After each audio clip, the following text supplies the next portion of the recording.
I will never, ever let anything bad happen to you ever again.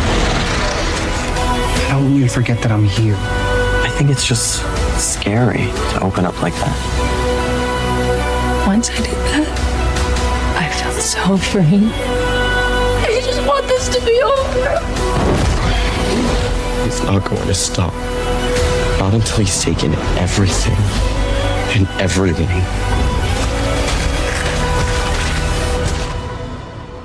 What if Stranger Things has been lying to us about who started all of this? We are all supposed to believe the same story.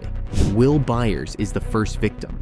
The sweet kid who just wanted to play D&D, got taken by the Upside Down, and spent the rest of the series trying to heal from it. He is the boy everyone is trying to save.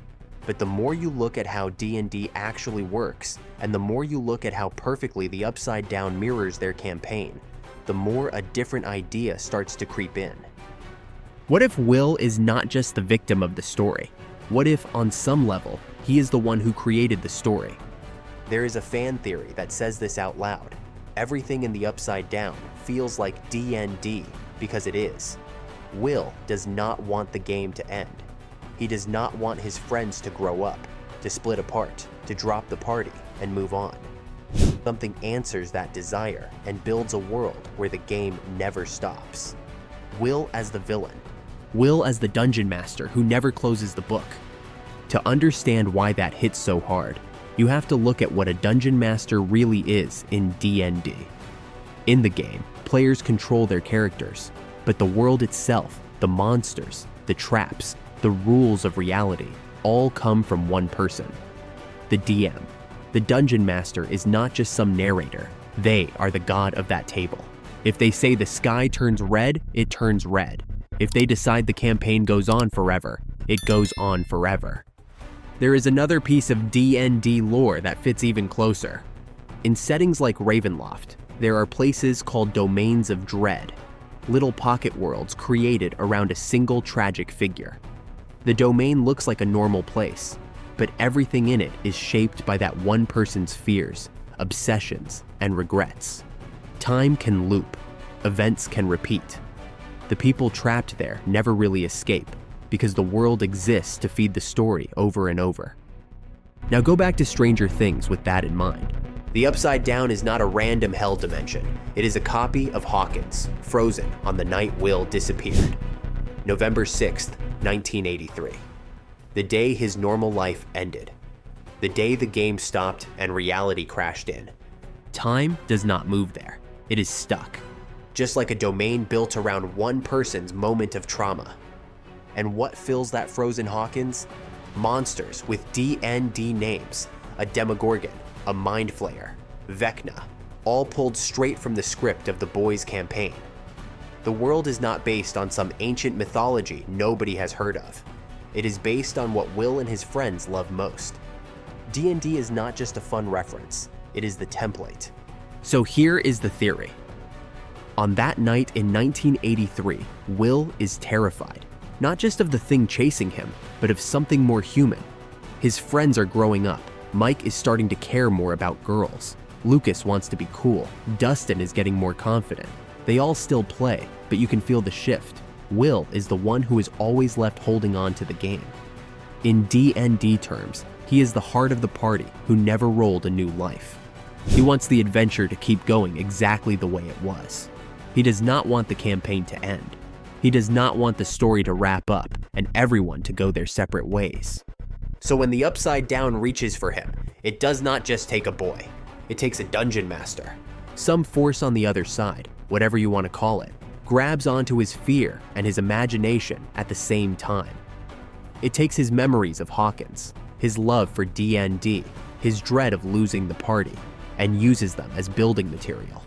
It copies his town, locks it on the night he was taken, fills it with monsters that look like the ones from his game, and makes that into a domain of Will's dread.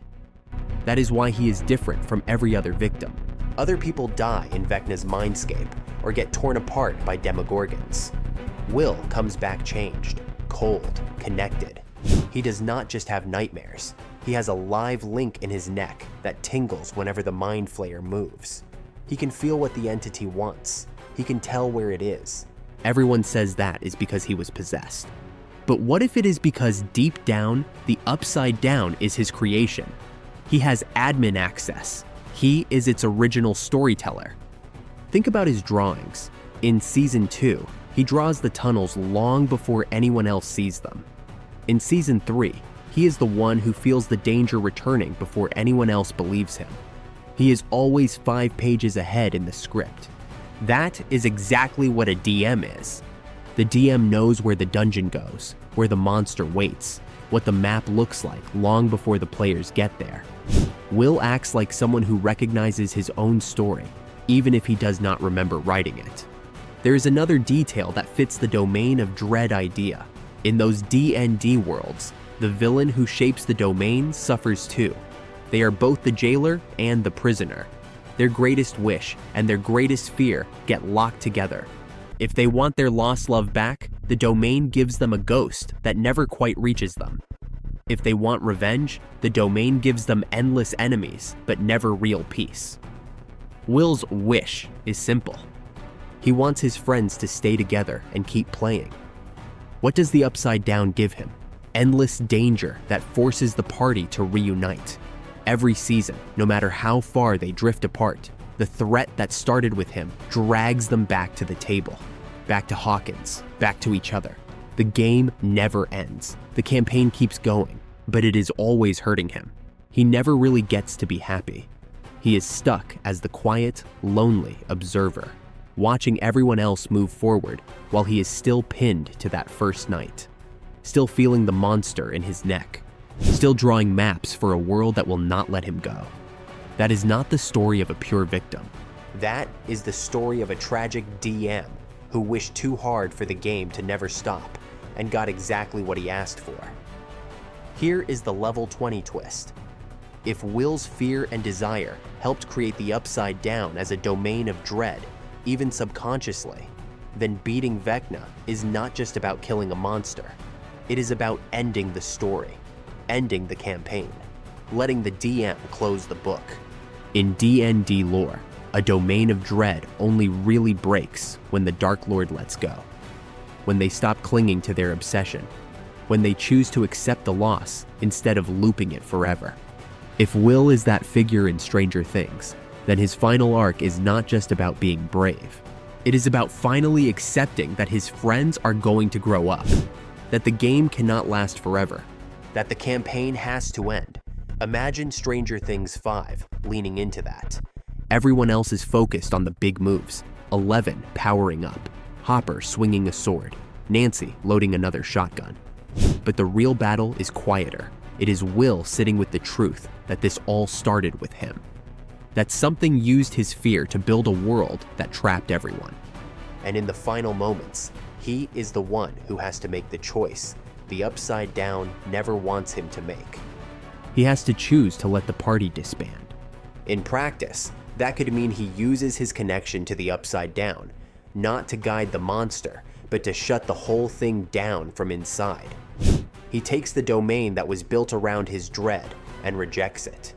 He chooses to let the story end, even if that means he forgets, or loses his powers, or even dies. Because if you are the DM of a nightmare campaign you never meant to start, the bravest thing you can do is close the book and say, that is enough. So I do not think this theory makes Will a cartoon villain twirling a mustache in the shadows. It makes him something much more tragic and interesting. The hidden dungeon master whose fear of losing the game gave birth to the Upside Down, and the only person who can finally end it by accepting that the best stories do not go on forever. Whether you want Will to be the secret villain or the tragic DM who saves everyone at the end, tell me in the comments what you think his final choice should be. And if you are still watching, drop "end the game" down below so I know you are part of the party. Would you like to join them?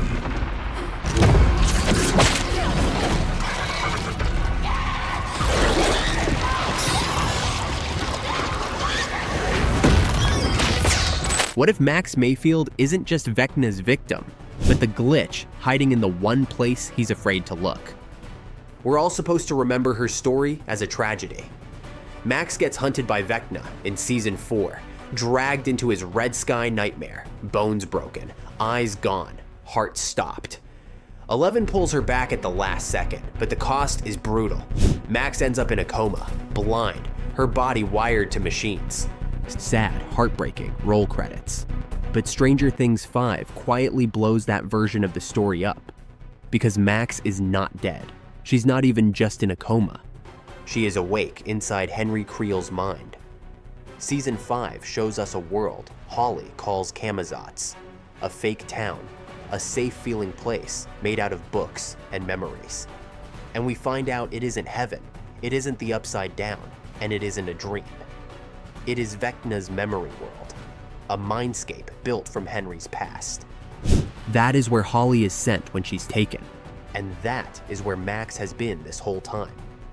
Max explains it herself. After she died on that cold March day, she woke up in Henry's memory. Not a hospital, not the upside down, but inside his head. She walked through his past, through scenes he's replayed 1,000 times, until she found something he couldn't control. A cave. The one place in his own memories that he won't go near. In season 5, Henry, Vecna, will stalk children, send demogorgons after Holly, play Mr. What's-It to lure kids in, and flex his god complex all over his mindscape. But when it comes to that cave Max has made her home, he stops. He refuses to go in. Max tells Holly that he isn't just avoiding it, he's terrified of it. This is the same cave that connects back to his origin, the one hinted at in the first shadow, the place where little Henry first touched whatever lives behind the upside down. It's a memory so tied to his transformation that even he can't stand to step inside. And that is exactly where Max is hiding. So here's the theory. When Vecna attacked Max in season 4, he wasn't just killing her. He was trying to bind her, to fold her soul into his architecture and hang her in his mind like all the other victims. A human trophy, frozen forever in the moment of her worst pain. He almost succeeds. He breaks her body, severs her senses, pulls her fully into his realm. But then 11 hits him mid-ritual. Max's heart stops. Her body dies for a moment, then is yanked back. The process does not finish cleanly. Vecna doesn't get his perfect trophy. He doesn't get a fully integrated fragment of her soul bowed to him. What he gets instead is a failed vessel. Max's consciousness ends up trapped in his mindscape, but not under his total control. She's inside the system, but not registered as friendly. She's a bug in the code, a piece of data that survived the crash. And because the system is built from Henry's memories, she starts walking through them. She sees his childhood, his house, his trauma, his first contact with the darkness. And eventually, she finds the cave, the memory even he can't stand. The place where Henry first vanished and came back, changed. The origin point, the one memory he never finished rewriting. She steps inside and realizes something wild. This is the only place he will not follow. In D&D terms, this is what a failed Horcrux looks like. Vecna tried to bind a soul into a container and didn't finish the job. The result is unstable. The fragment doesn't behave. It doesn't stay where it's supposed to. It finds its way to the one part of the Lich's history that still hurts. Max is that fragment. She is living in the blind spot of his own mind. That makes her more dangerous to him than any axe, gun, or Molotov in Hawkins. Because if you're trying to kill a Lich, you don't just need weapons. You need information. You need to know where the weak point is. You need the memory he won't touch, the wound he never healed, the cave he won't enter. Max has already found it. Now add Holly. Henry said never to go into the woods. Never, ever.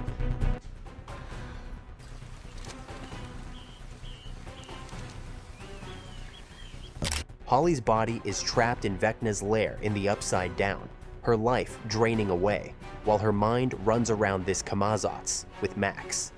They are on different physical levels, coma bed versus Upside Down spire, but they are sharing the same mental stage. Vecna believes he has Holly on a hook. She's a perfect vessel in the making, but he does not realize that by letting Max linger, by refusing to storm that cave. He's allowed the one girl who escaped him to become the tour guide of his own worst memory for another child. That is how glitches become exploits. Picture how this plays into the endgame. At some point, the party and Eleven are going to figure out that Max isn't just lost inside Vecna's head. She's hiding in the one place that rattles him, the cave that ties back to his origin, the memory that might explain why he became what he is and how to unmake him. Max is the only one who can reach that spot and come back out. Holly becomes proof that minds can be pulled in and out of this space. Will, with his connection to the hive mind, can probably sense the ripple every time Vecna flinches from that cave. The final plan writes itself. Eleven doesn't just attack Vecna head-on in the open field of his Red Sky realm. She goes in through Max, through the cave, through the memory he is terrified to face. Max leads her to the heart of it because she's been living there, studying every rock, every echo, every flicker of Henry's fear. Instead of battering the front door, they walk straight into the wound. Inside that cave, Vecna is not in control. The rules warp. His God mode breaks. Maybe it is where he first heard the voice behind the Upside Down. Maybe it is where he begged for help and got something else instead. Whatever it is, he has buried it so deep that confronting it could shatter him. And Max is the one person already standing there. So when the final confrontation comes, Max's role is not just the girl who almost died, or the one who got saved by Kate Bush. She becomes the failed vessel who turned the one flaw in Vecna's mind into a weapon.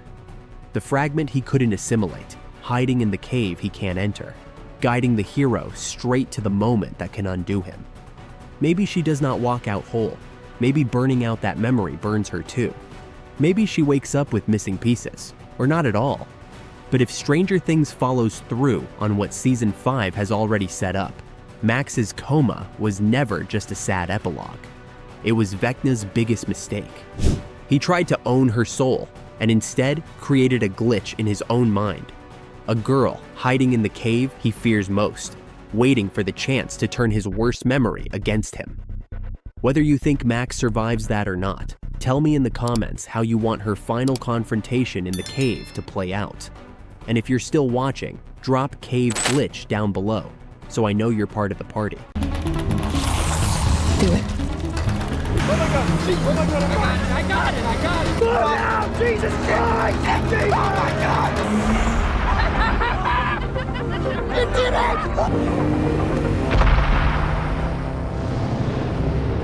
What if the Upside Down is not a dimension at all, but Vecna's soul jar? We are all supposed to accept that it is just a dark mirror world, a twisted version of Hawkins where monsters live, vines crawl over houses, and ash falls from the sky forever. The mission is simple: close the gates, blow up the tunnels, stop the spread. But if you look at how D&D actually handles Vecna, and you look at how strange the Upside Down really is, that story stops making sense. I do not think the Upside Down is just another world. I think it is Vecna's phylactery. In D&D, Vecna is not scary because he is hard to hit. He is scary because he cannot die the normal way. He is a lich. That means his soul is not in his body. It is stored in a phylactery, a hidden container that holds his true essence. You can burn his body, crush his bones, scatter his ashes. It doesn't matter. If the phylactery is still intact, Vecna comes back. The only real way to beat him is to find the thing his soul is bound to and destroy that. Now think about the Upside Down. Time in that world is frozen on November 6th, 1983. The night Will Byers disappears. Clocks do not move. Calendar pages do not turn. It is like Hawkins got copied and then paused. That is not how a living universe behaves. That is how a recording behaves. A snapshot, a preserved moment. That is exactly what a phylactery does. It traps a soul in a fixed state so it cannot drift or fade. The Upside Down is not evolving. It is rotting. It is stuck, like a corpse that will not decompose because something is still clinging to it. And look at what fills that frozen world. The Mind Flayer's web of particles. the storm that Will draws as a giant spider, the vines in the tunnels under the pumpkin fields. All of it connects back into one nerve system, one brain, one will. Vecna does not just live in this place, he is this place. So here is the theory. When Vecna became whatever he is now, when he bound himself to the power behind the Upside Down, he did not tuck his soul into a little box or an amulet. He poured it into an entire mirror version of Hawkins and sealed it on the day it was most vulnerable, the day he finally got a perfect anchor, the night Will Byers vanished. Will is the first human the Upside Down fully takes without killing. He does not die in a week. He hides, he sings, he resists, but he still changes. The world copies Hawkins at the exact moment he is dragged in, then locks the file. From then on, Will is not just a victim, he is the center. He feels cold when the Mind Flayer is near. His neck tingles when the shadow is close. He knows where it is without seeing it. That is not normal PTSD. That is a live link to whatever intelligence is living inside that frozen Hawkins copy. He is tied to the phylactery. Every time the Mind Flayer pushes into our world, it uses Will as a relay, as a beacon. He says he can feel it. He can sense what it wants. That is exactly what would happen if the soul jar that keeps Vecna alive was anchored to a kid who happened to be there when it solidified. And that leads to a very simple, very scary idea. You cannot kill Vecna by beating him in a fistfight. You have to destroy the Upside Down. Right now, everyone in the show thinks the goal is to close gates and block paths. Hopper swings swords, Nancy loads shotguns, 11 opens and shuts portals like they are doors. But that is all surface level. They are attacking the castle while the soul sits safe in the vault. If the Upside Down is the phylactery, then the final mission cannot just be go there and fight Vecna. It has to be go there and break the world itself. And the only person who can do that is Will. Because Will is not just connected to the Upside Down. He is synced to that first moment. That night in 1983 is tattooed into him. The show keeps pulling him back to it. The fort, the bike, the song he sang to stay alive. Those memories are not just sad flashbacks. They are the original save file. In D&D, destroying a phylactery is not easy. Sometimes you need a special ritual. Sometimes you need a specific person. Sometimes you need to use the Lich's own magic against him. It is never simple. So picture Stranger Things 5 leaning into that. The party finally understands that Vecna keeps coming back because they have never touched his true core. 11 can fight him in the mindscape. The others can blow up his body. But unless someone rewrites or corrupts the Upside Down itself, he will always find a way to reform. So their plan changes. They stop trying to just slam the door. They decide to delete the entire file. Will goes into the Upside Down one last time. Not as bait, not as a hostage, but as the only person who can reach the heart of that frozen world and change it. 11 goes with him to boost his reach, not to be the main weapon, but to amplify what is already inside him. The others defend their bodies in the real Hawkins while this happens. 2 battles at once, one in streets full of vines and monsters, one inside the phylactery where reality is stuck on repeat. And here is the level 20 twist. Will does not beat Vecna by overpowering him. He beats him by pressing play. He lets the frozen night finally move. He takes this perfect preserved version of Hawkins that Vecna has been hiding in and pushes it forward. Time starts again. Lights change. The world that once belonged to Vecna's soul becomes a thing that can age, change, and die. A phylactery cannot do its job if it is no longer a still container. If the Upside Down starts to rot for real, if its rules start to shift, then the soul stored inside it is no longer safe. Vecna loses his anchor. And because Will is bound to that moment, there is a cost. If he is the anchor that ties 1983 Hawkins to this soul jar, then unhooking it might unhook him too. Maybe his body cannot handle the break. Maybe his memories burn out with the world he is destroying. Maybe he survives, but never remembers what happened. Either way, it is not 11 who gets the classic Lich killing moment. It is Will. The quiet kid who has been haunted since the first episode becomes the one who finally snaps the chain. He is not just the boy Vecna chose first. He is the boy who rejects him last. So I do not think Stranger Things ends with the Upside Down just being another dimension that gets closed like a door. I think it ends with the reveal that the Upside Down has always been Vecna's soul jar, that Will has always been the anchor, and that the only way to truly win is to let the kid who was taken on that first night be the one who breaks the whole thing apart. Whether you think Will survives that or not, tell me in the comments what you think his final scene looks like. And if you are still watching, drop Soul Jar down below so I know you are part of the party. How does any of this make sense? I don't know. Yeah, exactly, you don't know, because you haven't put any thought into anything you've been doing tonight. You've been acting on impulse, on emotion, everything I taught you not to do. What if 11 was never meant to be the hero of Stranger Things at all? We're all supposed to believe she's the party's wizard, the nuclear option, the girl who showed up, flipped a van,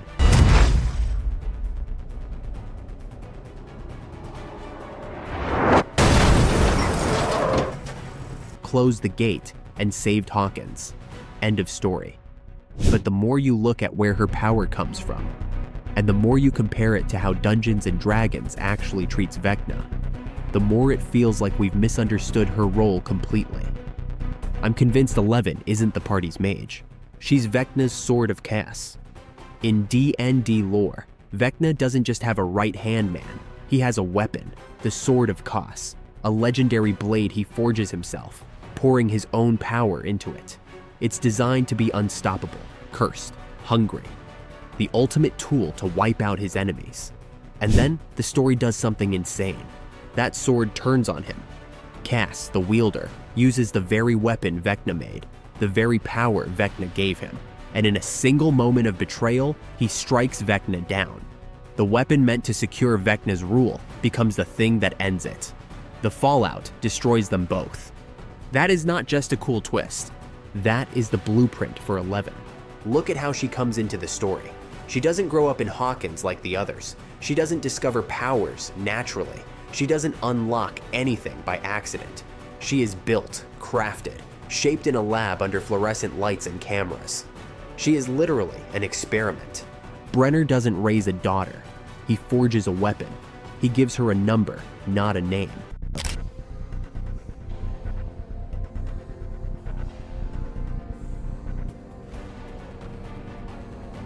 Today, we make contact.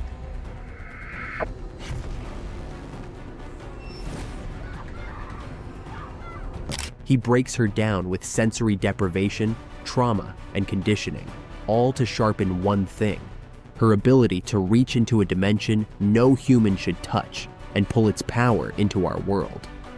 That is exactly what Vecna does with the Sword of Chaos. Vecna takes his own magic, his own essence, and channels it into a blade that someone else can swing. Brenner, and whatever is behind Brenner, takes the power of the Upside Down, of the Mind Flayer, and channels it into a child that someone else can point. Everyone tells 11 she's special, but the show keeps quietly asking a different question. Special to who? Think about when her powers show up and vanish. They don't work like a normal power curve. She doesn't just get stronger. She spikes when the emotional stakes are highest, when she's terrified of losing Mike, when she's furious, when she's replaying trauma. Those moments aren't calm mastery. They're surges, overloads. That's not a girl lifting weights. That's a cursed weapon being overclocked. And here's the part we almost never talk about. The first time 11 really uses her power, she doesn't close anything. She opens it. She's the reason the original gate to the Upside Down exists. Her mind reaches across, touches something in the dark, and reality tears open. If you're Vecna, or whatever intelligence is inside the Mind Flayer, that is ideal. You now have a perfect conduit in the human world, a girl who thinks she is fighting you, while every use of her power deepens the connection to your realm. Every time she strains, screams, and bleeds to save the people she loves, she's also pouring energy into the very network you control. That's what the Sword of Chaos is, a weapon designed for one purpose, built by the villain, that doesn't realize who it truly serves until the very end. So here's the theory. 11's powers are not pure. They are not clean. They are not just hers. They're upside-down power routed through a human soul. She is a living artifact, the Sword of Kos in human form. And in Stranger Things 5, Vecna is going to try to use the weapon he made exactly the way D&D Vecna does. Not just as a threat, as a final guarantee. Picture the final battle. The Upside Down is spilling into Hawkins. Gates are open everywhere. Vines, spores, storms. Vecna thinks he has every angle covered. The party throws everything they have at him. Fire, bullets, Molotovs, axes, music, memories. It all slows him down, but it doesn't finish him. Because you don't kill a level 20 Lich with party tricks. You need something built on his level. You need the sword he made. That's when Vecna stops trying to crush 11 and starts trying to control her. He leans into the connection that's always been there. He taunts her with her past, with Brenner, with her mother, with every person she failed to save. He doesn't want to break her body. He wants to break her mind. If he can push her far enough, she'll pour everything she has into the fight. She'll rip open whatever barrier is left between worlds and unleash enough power to reshape reality. And he is absolutely certain that whatever she does in that state will ultimately benefit him. Because she is built on his power source. It's the same arrogance Vecna shows in D&D. He believes that because he forged the Sword of Kos, he owns it. He believes that because he poured his magic into it, no blow it strikes can truly hurt him. And just like in D&D, that's the miscalculation that destroys him, because eventually the weapon realizes what it is. At some point in that final fight, 11 is going to understand that she's not just their champion. She's the bridge. She's the channel. She's the reason Vecna can reach this far at all. The person Brenner turned into a gun is also the safety lock keeping Vecna from fully manifesting. She's not just the only person who can reach him. She's the only person who can reach the power behind him and decide where it goes. So the real Kaz moment is not 11 pushing harder. It's 11 turning the blade around. Instead of dumping all that power into punches and force fields and giant psychic beams, she aims it at the source behind Vecna, at the network of particles, at the Mind Flayer storm, at the thing in the dark that's been feeding on her whole life. She takes the connection that's been used to manipulate her since birth and burns it out from the inside. That kills Vecna. That severs the Upside Down's grip on Hawkins. But just like the Sword of Kos, there's a cost. You don't get to destroy the weapon and keep using it. If 11 really is Vecna's sword, then the only way to win is for that sword to break. She doesn't just beat him and go home with her powers. She wins by choosing to let the thing that makes her special die with him. She walks away as a normal girl, or she doesn't walk away at all. Either way, the story suddenly clicks into place. Brenner didn't accidentally create humanity's savior. He accidentally gave Vecna the one weapon that could kill him. A weapon that learned how to choose. So I don't think Stranger Things ends with 11 simply overpowering Vecna in a flashy boss fight. I think it ends with her realizing what she really is, turning that power against the thing that forged it, and breaking the entire system, even if it means breaking herself. Whether you think 11 survives that or not, tell me in the comments how you see her ending. And if you're still watching, drop Sword of L down below so I know you're part of the party.